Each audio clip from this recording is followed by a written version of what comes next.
Muy bien, hoy es primer domingo del mes y eso significa que hoy tenemos Evangelio y Cultura. Y no sé si recuerdan que acabamos de empezar una nueva serie en Evangelio y Cultura. ¿Alguien recuerda cuál es el nombre de esta nueva serie? Una iglesia que cuida bien.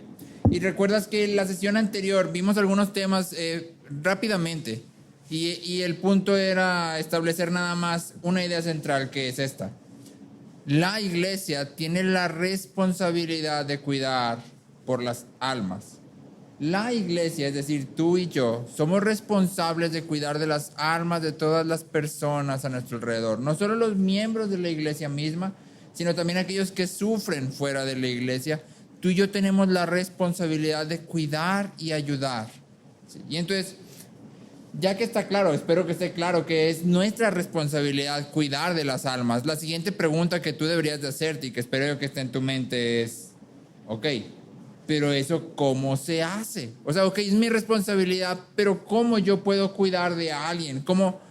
¿Qué diría? ¿Te acuerdas que la sesión anterior yo te pintaba algunos escenarios que a mí me sucedieron a lo largo de la vida cuando unas amigas, hermanas, ¿recuerdas?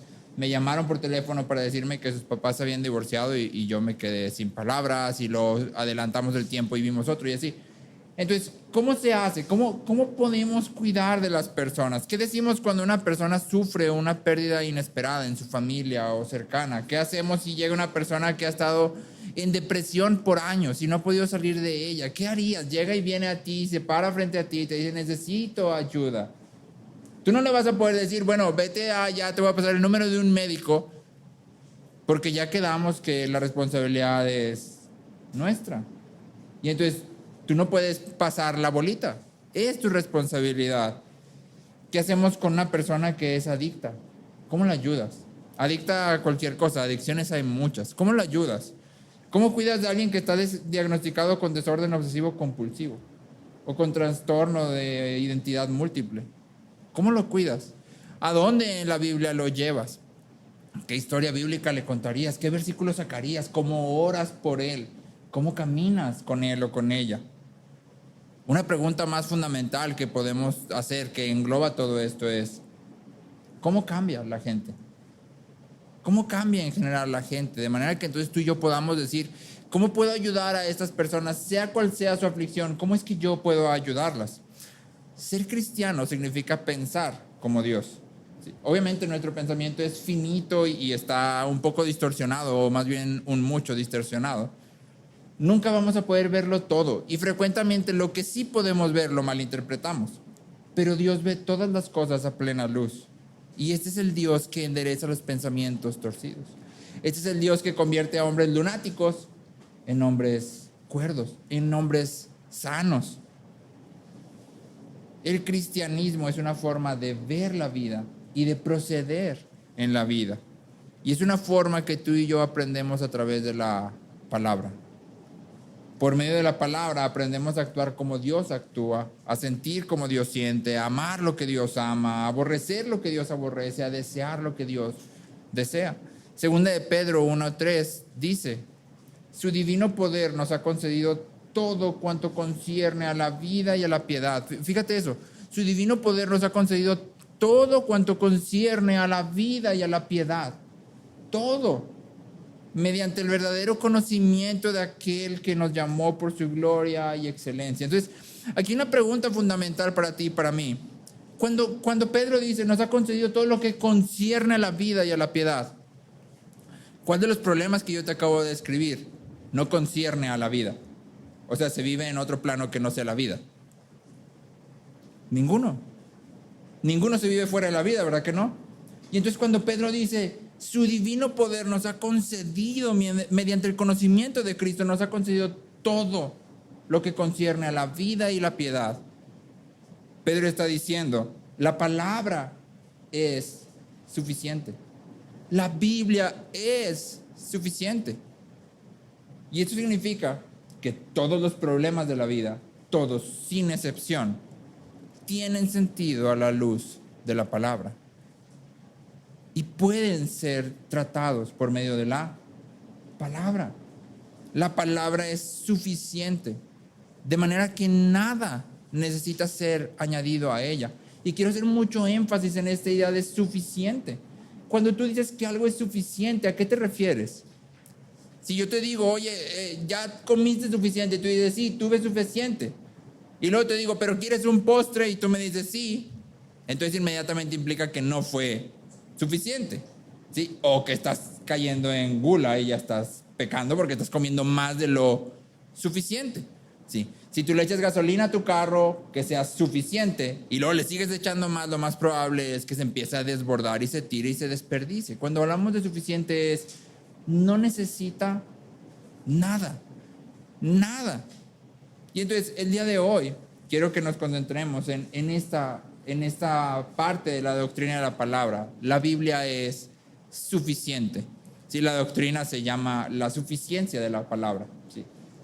Y me gustaría hablar específicamente de 3 formas en que tú y yo vemos que la suficiencia de la palabra al cuidar de otros. Y quiero hacer al principio de la enseñanza un pequeño disclaimer. Conforme estemos hablando de cuidar de otros en esta serie, me vas a escuchar hablando generalmente de psicología y de terapia y de psiquiatría. Y me vas a escuchar hablar de ello porque es la forma en que secularmente cuidamos de las personas. Y es la forma en que muchas veces como cristianos queremos cuidar de las personas. ¿Sí? Y entonces quiero dejar desde el principio bien clara mi postura respecto a la psicología y lo que la psicología representa. Creo que la psicología no tiene nada que ofrecerle a la Biblia, porque la Biblia es suficiente. Si yo quiero ayudar a otros, no tengo nada que tomar de la psicología. No necesito tomar nada, porque tengo todo lo suficiente. Sin embargo, esto no significa que la psicología es del diablo o es mala, pero sí tiene serios problemas, y vamos a ver algunos de ellos ahorita. ¿Qué sí podemos tomar de la psicología? Sus observaciones, nunca sus interpretaciones. Podemos tomar sus observaciones, pero nunca sus interpretaciones. Y tal vez esto no tiene mucho sentido en este momento, pero conforme vayamos avanzando, espero que cobre un poco más de sentido, ¿sí? Pero esto debe quedar claro en tu mente. De la psicología como creyentes podemos tomar observaciones, pero nunca interpretaciones, ¿sí? Y no métodos, porque la palabra tiene su propia interpretación. Y la palabra tiene su propio método. Y si es suficiente, ¿por qué yo tendría que tomar de otro lado? Y entonces me gustaría que viéramos entonces 3 áreas en las que la palabra es suficiente cuando estamos hablando de cuidar a otros. La primera es que la Biblia es suficiente para diagnosticar. La Biblia es suficiente para diagnosticar a las personas. Esta parte es muy, muy importante y creo que es en la que más tiempo voy a pasar. Nuestro lenguaje moldea nuestro pensamiento. Nuestro lenguaje moldea la forma en que tú y yo pensamos. El Manual de Lenguas en Peligro de Oxford afirma que cuando una comunidad indígena empieza a perder su lengua, es decir, cuando generalmente son los jóvenes los que empiezan a salir a las escuelas fuera de sus comunidades y luego regresan y empiezan a traer lenguaje de otro lado y el lenguaje empieza a modificarse para parecerse más al que está afuera, la comunidad indígena en sí misma empieza a morir. Porque entonces lo que le daba sentido antes a la vida, que era su lenguaje, empieza a ser totalmente transformado. Y entonces el Manual de Lenguas en Peligro dice, cuando el lenguaje de una comunidad empieza a morir, la comunidad misma empieza a morir. Wilhelm von Humboldt dice, el lenguaje es el órgano que moldea el pensamiento. El lenguaje es el órgano que moldea el pensamiento. ¿Sí? Y entonces es muy importante el lenguaje que tú y yo usamos en general, hablando de todo, pero en este punto es súper importante. Nuestra cultura está altamente psicologizada. El lenguaje de la psicología está en todas partes y lo usamos aún sin prestar atención a lo que decimos. Hace algún tiempo estábamos platicando, o estaba yo platicando con los jóvenes, porque ya no soy joven, pero estaba platicando con los jóvenes de la iglesia y utilizan una palabra, o utilizaban, que era me disocié. Entonces de repente estabas hablando y él ya no te prestaba atención y decían, me disocié. No, es que eso no es disociarse. O sea, te distrajiste. No te importó lo que te estaba diciendo y empezaste a pensar en otra cosa, ¿verdad? Pero no te disociaste. Sin embargo, como el lenguaje psicológico es tan abundante en nuestra cultura, lo tomamos y lo usamos para todo, ¿sí? Lo usamos para cualquier cosa. ¿Estás medianamente triste? Me siento deprimido. ¿Estás medianamente estresado? Creo que tengo un ataque de ansiedad. ¿Sí? Y entonces lo adaptamos a todo y al mismo tiempo le quitamos valor a las personas que sí están experimentando esto. Una persona que sí se disocia necesita mucho más compasión que una persona que simplemente se distrajo porque no le importó lo que tú estabas diciendo. No es la misma situación. Y entonces cuando hablamos de estas cosas de diagnosticar, es muy importante que tú y yo tengamos claro qué lenguaje vamos a usar, porque desde donde partamos nos va a llevar a un punto específico. El lenguaje que usemos para hablar de las personas y las situaciones nos va a llevar a un lugar específico. Entonces, imagínate a un hombre con desorden obsesivo compulsivo. Te pregunto, ¿qué necesita una persona con desorden obsesivo compulsivo? Si no sabes qué es el desorden obsesivo compulsivo, son estas personas que hacen cosas bizarras, pueden parecer para nosotros, y lo tienen que hacer de manera meticulosa y sumamente repetido. Había una película que no recuerdo cuál era, pero tengo muy marcado en mi mente, de un señor que para salir de su casa tenía que abrir y cerrar la puerta 7 veces, y entonces él iba a salir y tenía que hacer 1, 2, 3, 4, 5, 6, 7, y ahora sí podía salir y irse. Eso es una imagen de un desorden obsesivo compulsivo. Sí, se puede manifestar de muchas formas. Y entonces yo te digo, bueno, aquí hay una persona diagnosticada con desorden obsesivo compulsivo. ¿Qué dirías tú que necesita? Generalmente, si somos sinceros, la mayoría de nosotros diríamos, pues necesita medicina, la verdad. O sea, igual sí platico con él, ¿verdad? Pero mándalo al doctor, porque está malito. Ahora, imagina un hombre que tiene pensamientos inmorales respecto a las mujeres. Ve a una mujer y no puede evitar pensar, según su propia descripción, cosas inmorales, y sobre todo mujeres en la iglesia. Y entonces busca pagar por eso que él sabe que es pecado, haciendo ciertas cosas específicas que son muy rebuscadas. ¿Qué dirías que necesita? Si somos sinceros, tú y yo diríamos, pues esa persona necesita hablar con el pastor. Bueno, necesitaría hablar con cualquiera de la iglesia, pero nos gusta aventarle todo al pastor. Yo también lo hice. Y entonces diríamos que hable con el pastor, ¿verdad? Mándalo con el pastor. Sí, porque lo que tiene es un problema de cómo entiende la justificación. Bueno, el problema es que en realidad este hombre con desorden obsesivo compulsivo y el hombre que tiene pensamientos inmorales respecto a las mujeres y hace cosas bizarras, son el mismo hombre. Son exactamente la misma persona. Este es el caso de un señor que no podía manejar por calles que no fueran pares. En la ciudad en la que él vivía solo podía manejar su coche por calles cuyos números fueran pares. Si el lugar estaba en una calle impar, él no podía ir, no podía llegar, era imposible. Y entonces los doctores lo diagnostican con desorden obsesivo compulsivo. Pasa mucho de su tiempo con mapas de su ciudad, trazando rutas solo por calles pares para poder llegar a los lugares donde es necesario que llegue. Pero cuando se acerca con un consejero bíblico y comienza a platicar, lo que sucede en su corazón es eso. Él tiene pensamientos inmorales acerca de las mujeres en la iglesia, y entonces la forma de autocastigarse para salvarse, para redimirse, para justificarse, ¿sí? Para pagar por sus pecados, es: voy a manejar mi carro de una cierta forma muy específica. Y entonces mientras esta persona platica con el consejero bíblico y comienzan a ver que el problema en realidad radica en lo que hay en su corazón, el hombre puede empezar a manejar por toda la ciudad sin ningún problema. Y de hecho empieza a convertir el tiempo que él pasa en el carro en un tiempo para estar orando y alabando a Dios. Pero dependiendo de dónde partamos, nuestras mentes corren en una dirección diferente. Nuestras mentes corren en direcciones diferentes. Los diagnósticos psiquiátricos son un conjunto de síntomas y señales observadas por el profesional que se agrupan en una persona. ¿Sí? Los diagnósticos psiquiátricos son un conjunto de síntomas y señales que el médico observa que se agrupan en una persona.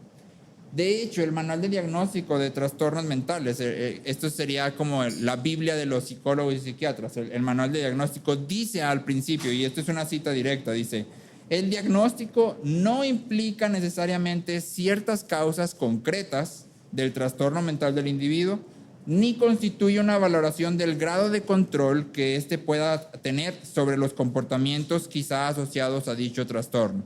En español, cuando tú tomas un diagnóstico de este manual, ese diagnóstico no te dice ni qué lo provoca, ni qué tanto control la persona tiene respecto a las cosas que hace por dicho diagnóstico. El diagnóstico simplemente te está describiendo. Lo único que está haciendo es escribirte. Te pongo un ejemplo para que sea un poco más entendible. Vamos a decir que entras a un lugar, entras aquí, y ves a un hombre que está con la cara enrojecida, las venas saltadas, el puño cerrado, gritando, diciendo palabras hirientes. ¿Qué tiene el hombre? ¿Con qué lo diagnosticas? Está enojado, tiene ira, ¿sí? Pero luego te acercas al hombre y le preguntas: oye, ¿por qué estás enojado? Y él te dice: estoy enojado porque tengo las venas saltadas, la cara roja, los puños cerrados, estoy gritando y diciendo palabras hirientes. ¿Te está respondiendo la pregunta? No, simplemente está describiendo lo que le está pasando. Bueno, eso es justamente lo que hacen los diagnósticos psiquiátricos. Los diagnósticos psiquiátricos son descripciones, no explicaciones. Los diagnósticos psiquiátricos son descripciones, no explicaciones. Y entonces, para llegar al fondo de por qué una persona hace lo que hace, solo hay una opción, solo hay una forma de hacerlo. Tendríamos que ir a través de la palabra. ¿Te acuerdas que el mes pasado decíamos, Bonhoeffer dice, el cristiano más sencillo del mundo sabe más de la naturaleza humana que el psiquiatra más entrenado, porque sabe lo que es el pecado y se reconoce como pecador? Y es la misma premisa aquí. Nadie puede entender y sopesar correctamente los deseos de una persona sin la revelación de Dios en la palabra. Nadie puede discernir exactamente qué es lo que sucede con una persona si no va a la palabra. Hebreos 4:12, este versículo lo conoces, te lo estoy leyendo en una versión diferente, esta es la versión Nueva Biblia Viviente. Hebreos 4:12 dice: la palabra de Dios es viva y poderosa, es más cortante que una espada de dos filos, que penetra hasta lo más profundo de nuestro ser y examina nuestros más íntimos pensamientos y los deseos de nuestro corazón. La palabra de Dios es más cortante que una espada y penetra hasta lo más íntimo de nosotros. Y entonces, cuando tú y yo venimos a la Biblia, la pregunta inmediata es: ok, ¿cómo diagnostico con la Biblia? Porque no puedo diagnosticar buscando una serie de síntomas. No puedo decir, ok, esta persona tiene que cerrar y abrir la puerta 7 veces antes de salir, y luego ponga en la concordancia bíblica: cerrar puertas repetidas veces. ¿Y qué te va a salir?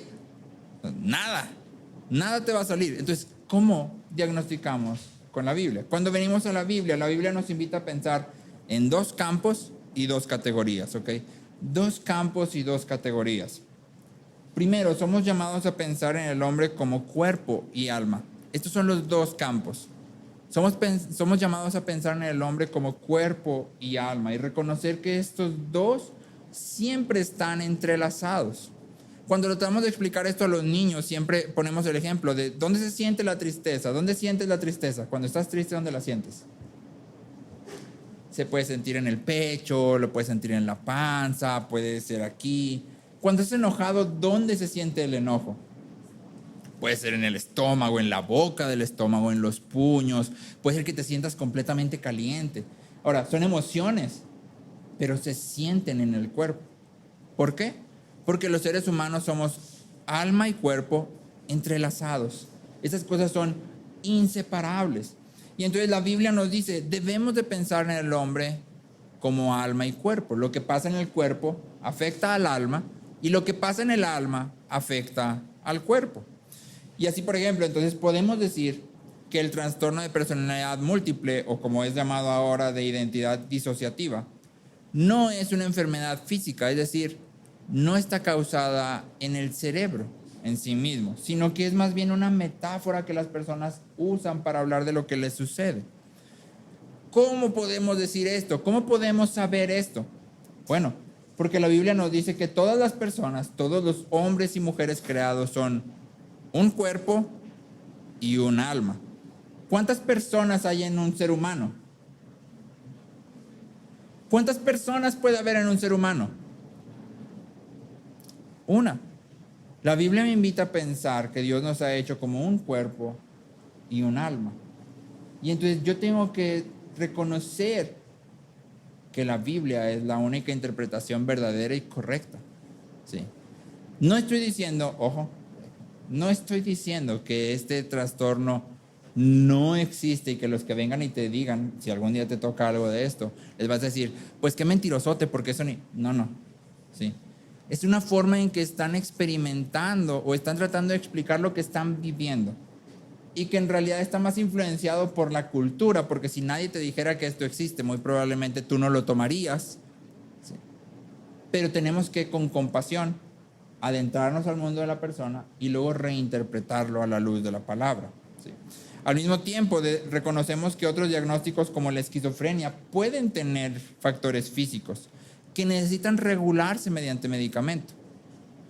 Y sin embargo, ningún diagnóstico es una excusa para pecar. Ningún diagnóstico es una razón para decir yo no puedo vivir a la luz del Evangelio. Yo no puedo hacer lo que Dios me manda. Ninguno. Y entonces, una vez que pensamos en el hombre como cuerpo y alma, Dios nos da dos categorías para hablar de lo que sucede en el corazón del hombre. La Biblia las presenta como obras de la carne y pasiones de la carne. Es decir, lo que haces y lo que deseas. Lo que haces y lo que deseas. De lo que deseas fluye lo que haces. Por ejemplo, Heath Lambert, que es un consejero, dice que la persona bulímica vacila entre los deseos pecaminosos por ser delgado y los deseos pecaminosos por el confort de la comida. La glotonería y el vómito muestran esta oscilación. Es decir, la persona quiere ser delgada, pero también quiere el beneficio, el placer que le da la comida. Y entonces está en un ciclo de enojarse porque hay algo que quiere y romper eso y luego comer y sentir mucha culpa y vomitar. Y está en este ciclo vicioso que nace ¿de dónde? De las pasiones de la carne. Hay algo que quiero muchísimo. Y la Biblia le da sentido a ambos polos del comportamiento bulímico. ¿Sí? Al comer en exceso, generalmente escondidas, y al vomitar todo lo que comes a fin de ser delgado. Y conecta esos extremos con una vida vivida delante de Dios. Es decir, el problema del bulímico es que está viviendo como si no existiera Dios. Mi cuerpo es mío, le voy a hacer lo que yo quiera. Y lo que me trae consuelo y placer y descanso es la comida. Y está oscilando entre estas dos zonas que tienen en común la misma cosa. En mi mundo, Dios no existe. Dios no está. La Biblia entonces nos permite adentrarnos en el mundo de las personas y de verdad entender lo que está pasando en sus corazones. A través de la palabra podemos ver lo que realmente causa los síntomas que los diagnósticos solo describen. A través de la palabra podemos ver qué es lo que está pasando más atrás de solo la descripción. David Powlison dice: esperarías que todos supiéramos que el cristianismo es una teología, pero también es una psicología. Es una perspectiva del hombre. De hecho, el cristianismo es la psicología suprema. Es la verdadera psicología porque el cristianismo es la revelación de la perspectiva de Dios, quien es el escudriñador de corazones que juzgará a todas las personas por lo que son. Así que su perspectiva es lo que es real. El cristianismo es la psicología suprema y final. todos los hombres, todos los problemas de los hombres son en su núcleo teológicos. Y lo que necesitamos hacer para ayudar es adentrarnos en el mundo de la persona y reinterpretar lo que esta persona está viviendo a la luz de la palabra, usando categorías bíblicas, proclamando la obra de redención de Cristo, dándole a la persona indicativos e imperativos bíblicos, ofreciéndole la esperanza del Evangelio. Pero tenemos que ser sabios en esto. Usa los diagnósticos como maneras de entender lo que está pasando, pero reconoce que no son explicaciones, son solo eso, descripciones. Y que entonces cuando una persona viene y dice, es que yo tengo desorden obsesivo compulsivo, esa no es una causa, esa no es una explicación, simplemente me está agrupando ciertas cosas que él hace. Ahora mi trabajo es llegar al fondo de por qué hace lo que hace. Y eso solo lo puedo hacer a través de la palabra, porque la palabra es suficiente para diagnosticar nuestros problemas. Lo segundo que la Biblia es suficiente es para salvar el alma de cualquier persona. La Biblia es suficiente para salvar el alma de cualquier persona. Y aquí la cuestión se pone un poco más compleja porque hay muchos cristianos que afirman que la Biblia es suficiente para la vida cristiana, pero puede ser complementada con técnicas e interpretaciones psicológicas. ¿Sí? Y entonces, esto es lo que se conoce como integracionismo. Gente creyente, creyentes reales, genuinos, verdaderos, con vidas piadosas, que dicen, podemos añadir a la Biblia las interpretaciones y la metodología psicológica. Y entonces, al pegar las dos, tienes algo más mejor, pues, ¿sí? Algo más útil, más funcional. Pero no debemos de ser engañados. Y quisiera leerte algunas citas, tal cual. Te leo esta cita, dice, las palabras o la etiqueta, un obrero pastoral secular, podrían servir como una forma general para describir la función que el médico tiene que realizar hacia el público. Espero con ansias el día en que exista un ejército de salvación. ¿Un ejército de qué? De salvación, de personal de la salud mental en cada ciudad, pueblo y vecindario. ¿Quién dijo esto? Sigmund Freud. Freud no era ajeno al cristianismo, creció en una familia judía. Y él no presenta la psicología como una posible mejora, sino que dice, la psicología ofrece salvación. Según él, verdadera salvación.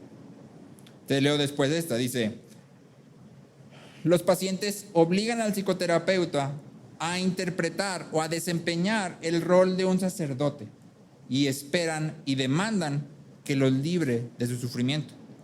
Es por eso que nosotros, los que somos psicoterapeutas, debemos ocuparnos con los problemas que, estrictamente hablando, le pertenecen al teólogo. Esto lo dijo Carl Jung, que fue el primer discípulo de Freud y también su primer desertor. Es decir, Carl Jung interpreta al hombre de una forma totalmente distinta a Freud. Pero él dice, el psicoterapeuta está haciendo el trabajo que le corresponde al sacerdote y al teólogo.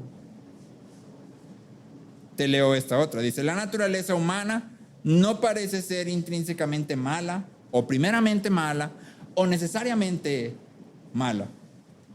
Y esto lo dijo Abraham Maslow, que seguramente lo has escuchado porque este sí es un poco más famoso en las escuelas normales, con la pirámide de Maslow, de esto de las necesidades. Y se ha metido en las iglesias. Si alguno de ustedes ha leído el libro de los 5 lenguajes del amor, la premisa del libro de los 5 lenguajes del amor es la pirámide de Maslow. Tu problema es que tienes un tanque de amor vacío. Llénalo y se te soluciona la vida. ¿Sí? O llena el tanquecito de amor de tu esposo, vida solucionada. Eso es psicología. Ahora te pregunto, ¿está la salvación en llenar el tanquecito de amor mío y de los otros? ¿Eso es salvación? Eso no es salvación. Eso no es lo que la Biblia presenta como salvación. Y entonces la psicología no se coloca como una posible amiga del cristianismo, sino que se coloca como una competidora, a sabiendas. La psicología es una cosmovisión totalmente diferente del mundo y las personas, en las que el hombre está al centro y Dios no existe.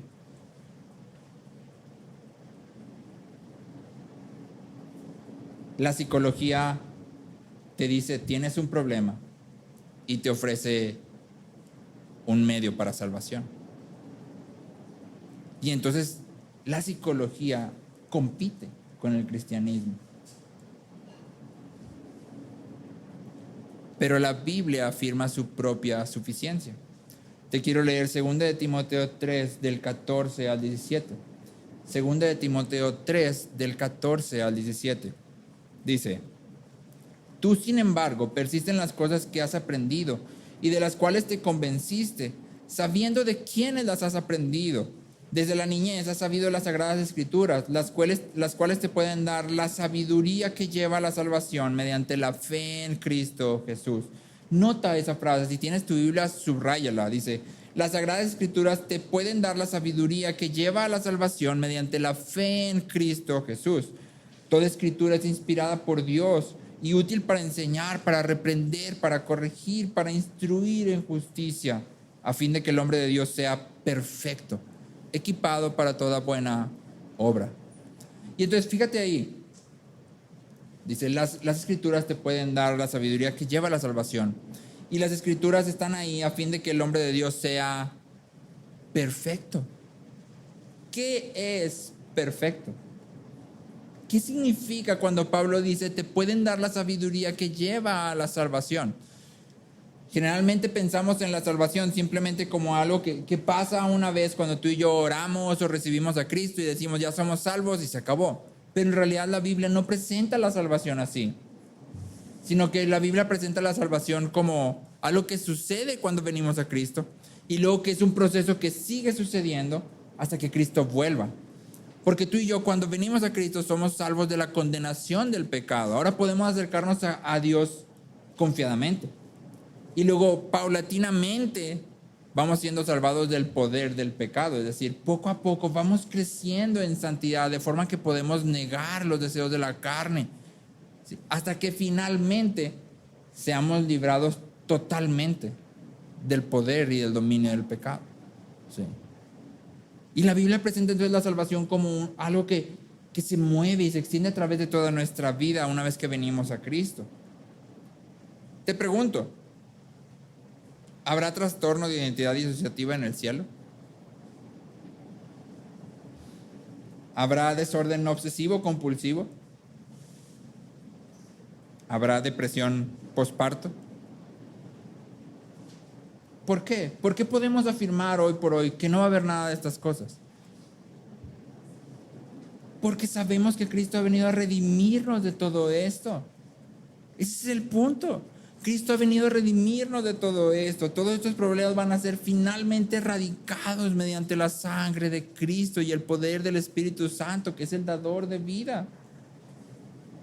Los creyentes, mientras tanto, somos instruidos en justicia. La palabra nos enseña, nos reprende y nos corrige. Y nos va llevando en este camino. Es decir, aunque en esta tierra aún somos golpeados por estas cosas, si queremos la cura, solo hay uno.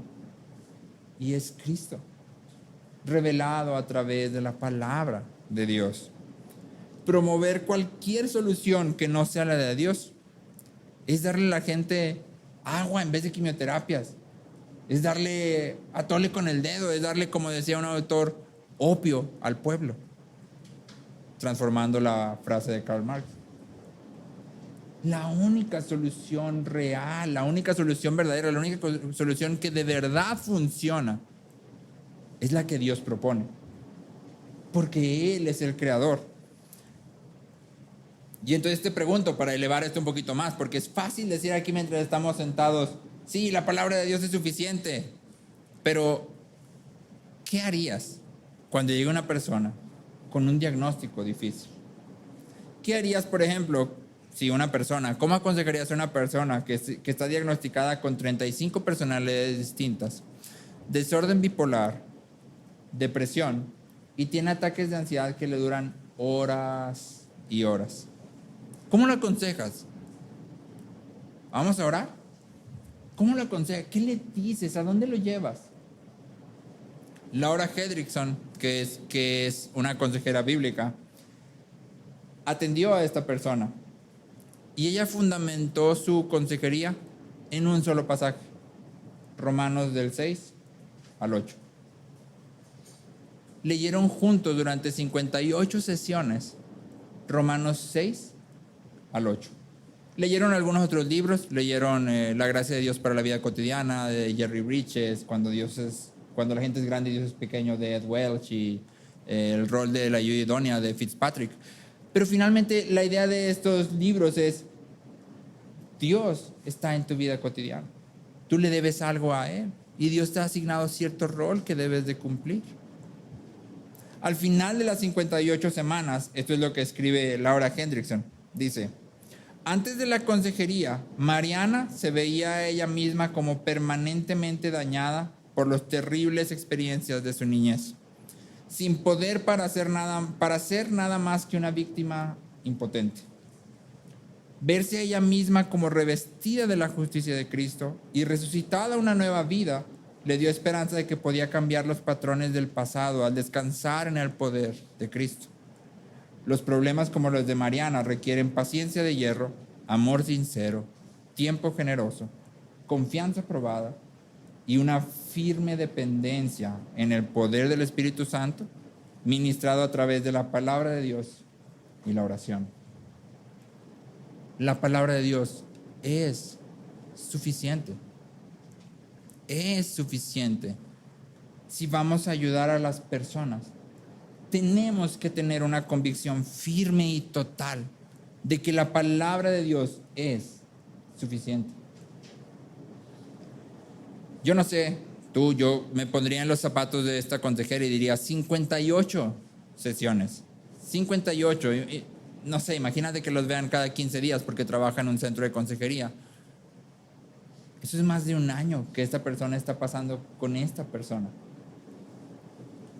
Y yo no creo que se vieron la primera vez y a la segunda la persona ya está totalmente cambiada y su vida era increíble. Y probablemente esta persona tuvo que perseverar, esta consejera tuvo que perseverar durante mucho tiempo hasta poder ver algún atisbo de luz en la vida del aconsejado.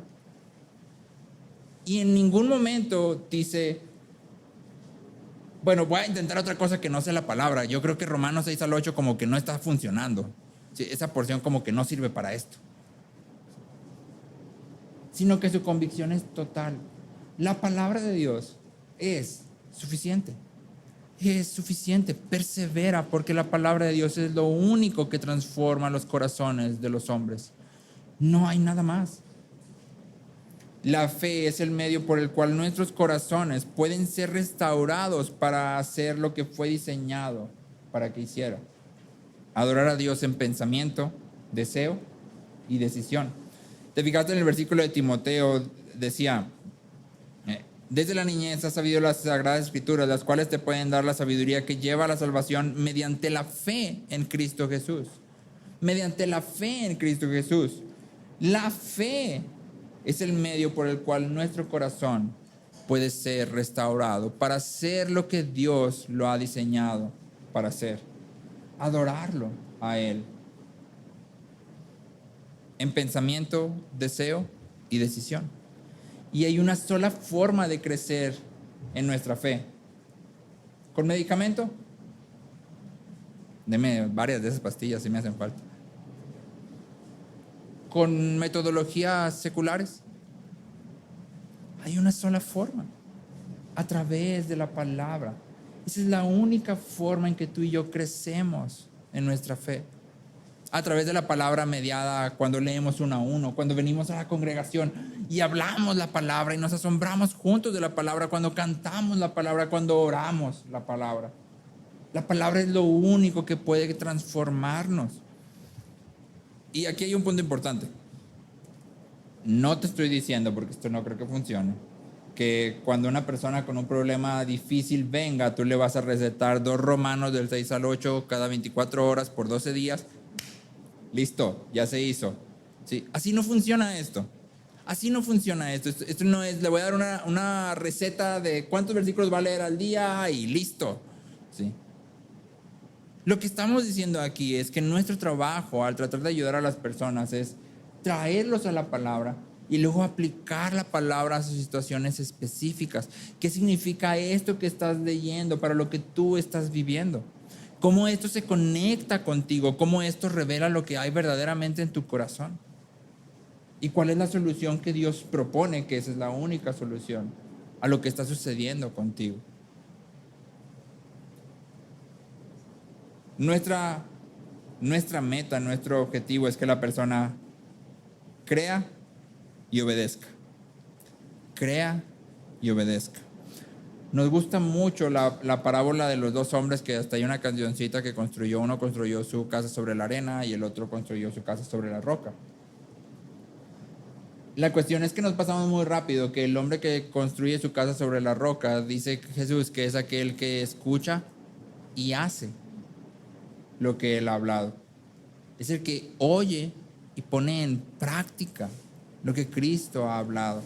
Y entonces, si tú y yo vamos a invitar a la gente a construir sus casas, sus vidas sobre la roca, no simplemente es leer, no simplemente escuchar, es haz, vive lo que el Evangelio dice.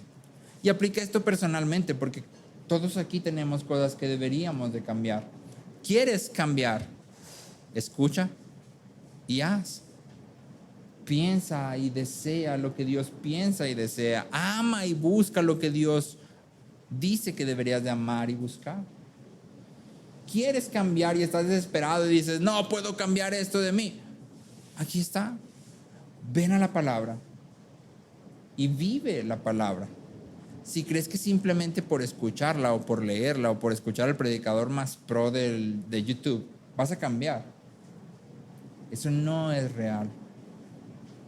Escucha y vive, aprende y haz. Eso es construir nuestra vida sobre la roca. Finalmente, la palabra de Dios es suficiente para revelarnos a Cristo. La palabra de Dios es suficiente para diagnosticar. La palabra de Dios es suficiente para salvar. Y la palabra de Dios es suficiente para revelarnos a Cristo. Hebreos 12, del 1 al 2, dice, Hebreos 12, del 1 al 2. Por tanto, puesto que tenemos en derredor nuestro tan gran nube de testigos, despojémonos también de todo peso y del pecado que tan fácilmente nos envuelve, y corramos con paciencia la carrera que tenemos por delante, puestos los ojos en Jesús, el autor y consumador de la fe. El autor y consumador de la fe. Y entonces acabamos de decir que la fe es el medio por el cual nuestros corazones son restaurados. Y si la fe es el medio por el cual nuestros corazones son restaurados, eso significa que según este pasaje de Hebreos, Jesús es quien comienza y consuma las renovaciones necesarias en nuestro corazón. Él es el autor, el que comienza, y el consumador, el que termina. Según el autor de Hebreos, Jesús comienza y Jesús termina las renovaciones en nuestro corazón. Este es uno de los títulos más esperanzadores que la Biblia le da a Cristo, es decir, Él es el autor y consumador de la fe. Significa que tú tienes un lugar seguro a donde correr y que tienes un lugar seguro a donde mandar a todos los que vengan a pedirte ayuda. A Cristo. La fe es el medio a través del cual las funciones de nuestro corazón se restauran para su uso adecuado. Y entonces el objetivo principal de la consejería es proclamar la palabra de Dios en la experiencia de una persona.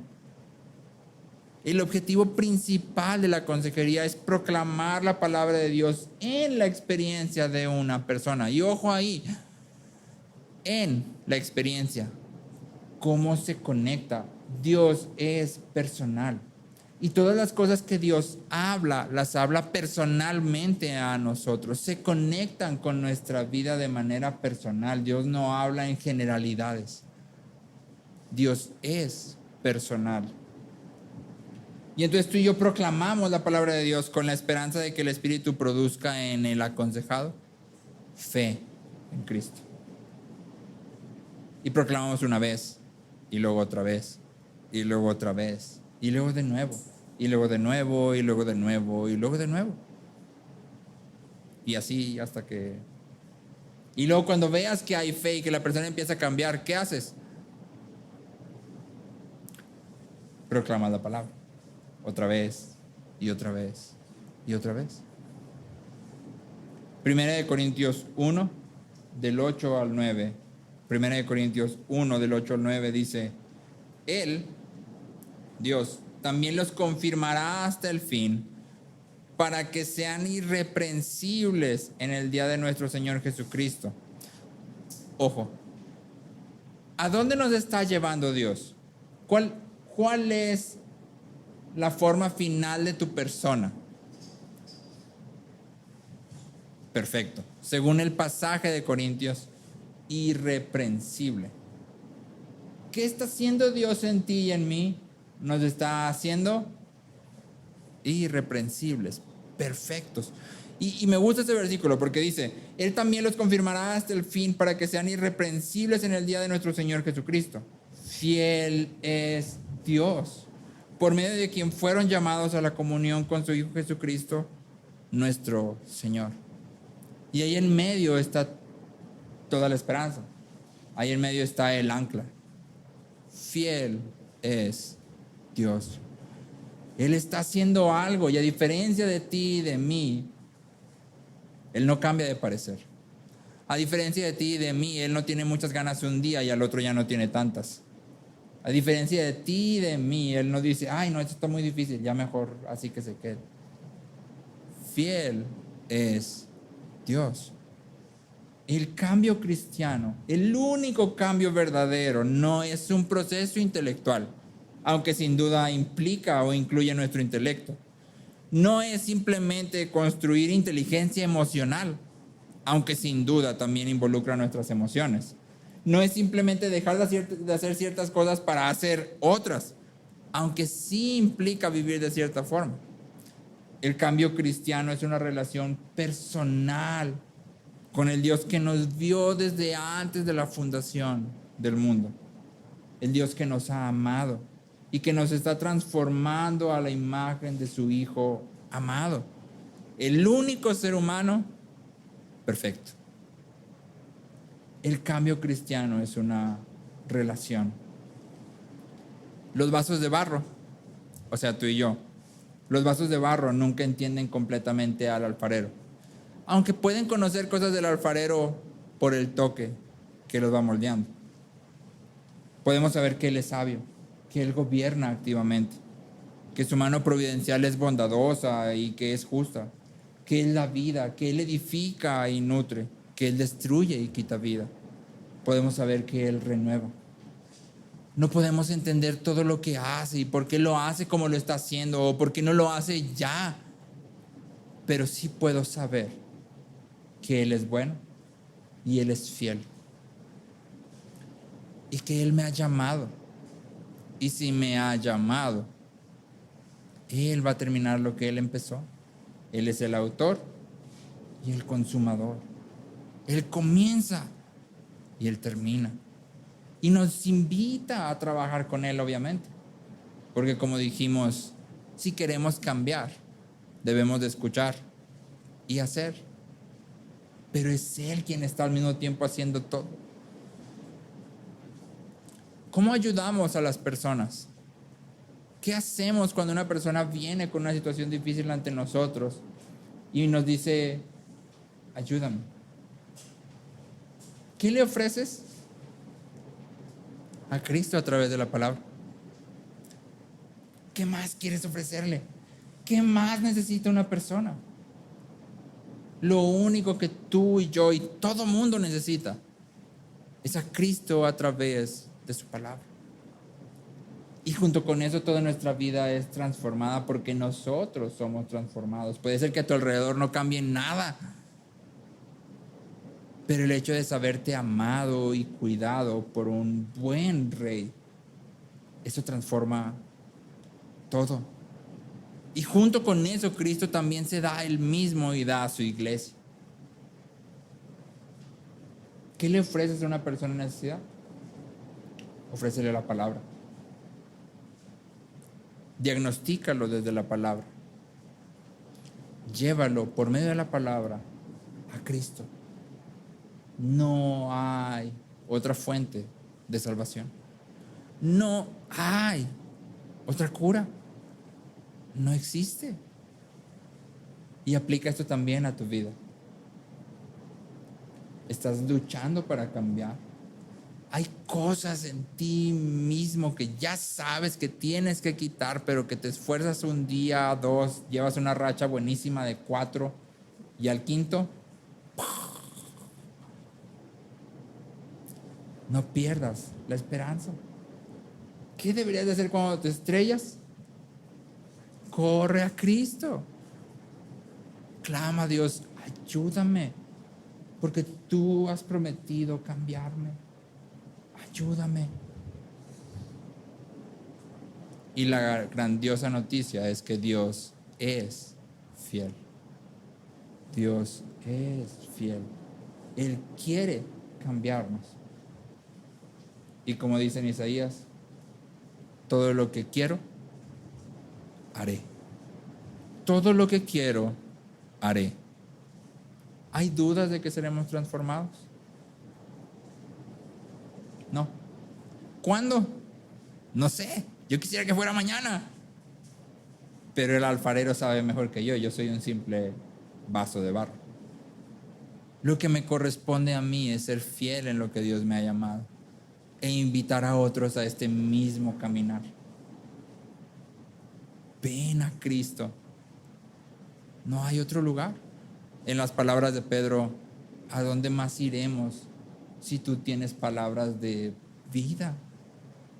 Tú tienes palabras de vida. No hay otro lugar a donde ir. No hay nada más que ofrecer. La palabra es suficiente.